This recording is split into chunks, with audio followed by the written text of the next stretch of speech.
വരട്ടെ അമ്മായി. ആ എവിടെ പോയി പണ്ടാരടങ്ങി ആർക്കറിയാം. എപ്പോഴാ ജോലി? നൈറ്റാ? ആ എനിക്കറിയോ. വന്നാ വന്നു പോയാ പോയി.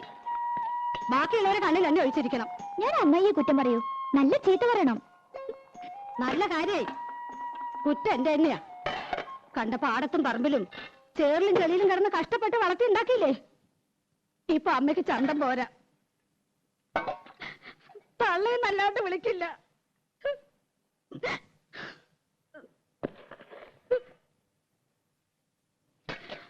അവന്റെ അച്ഛനുണ്ടായിരുന്ന കാലത്ത് പാറുട്ടീന്ന് തികച്ചു വിളിച്ചിട്ടില്ല. അറിയോ? അതിന്റെ സ്വഭാവം അങ്ങനെയാന്ന് അറിയില്ലേ? അതിന്റെ സ്വഭാവം ഒന്നും നീ എന്നോട് പറയണ്ട. ഞാൻ അമ്മായിക്ക് ഒരു വട്ടം കൊണ്ടുവന്നിട്ടുണ്ട്.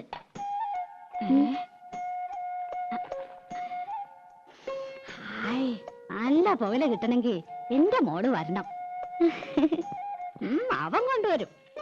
കാഞ്ഞിരം പോലെ കഴിക്കുന്ന ഒരു സാധനം. ഒരു വട്ടം കൂടി ഉണ്ട്.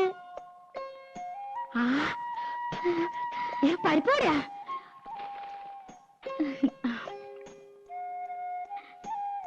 ആ മോളൊരെണ്ണം തിന്നോ. എനിക്ക് വേണ്ട.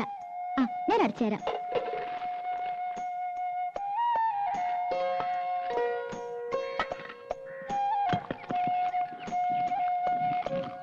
നിന്റെ അച്ഛൻ വരാറുണ്ടോടി? 1-ാം തീയതി ഒരു ദിവസം ഉണ്ടെങ്കിൽ എത്താണ്ടിരിക്കില്ലല്ലോ. തന്താ കഴിഞ്ഞ ആഴ്ച ഇവിടെ കേറി വന്നു.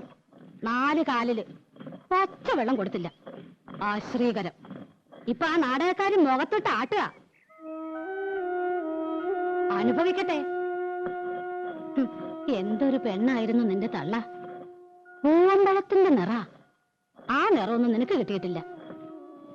നാത്തൂനായിട്ടല്ല ഞങ്ങള് ജീവിച്ചേ. നിനക്ക് ഓർമ്മയുണ്ടോ അമ്മേ?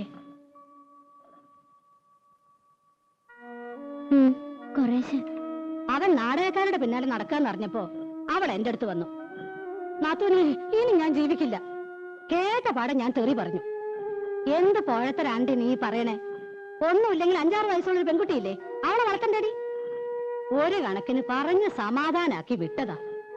പിറ്റേന്ന് റെയിലാരോ തല വെച്ചു എന്ന് കേട്ടപ്പോ സ്വപ്നത്തിൽ പോലും ഞാൻ കരുതിയില്ല. ചെന്നു നോക്കിയപ്പോ പെറുക്കി കൂട്ടിയിരിക്കുന്നു.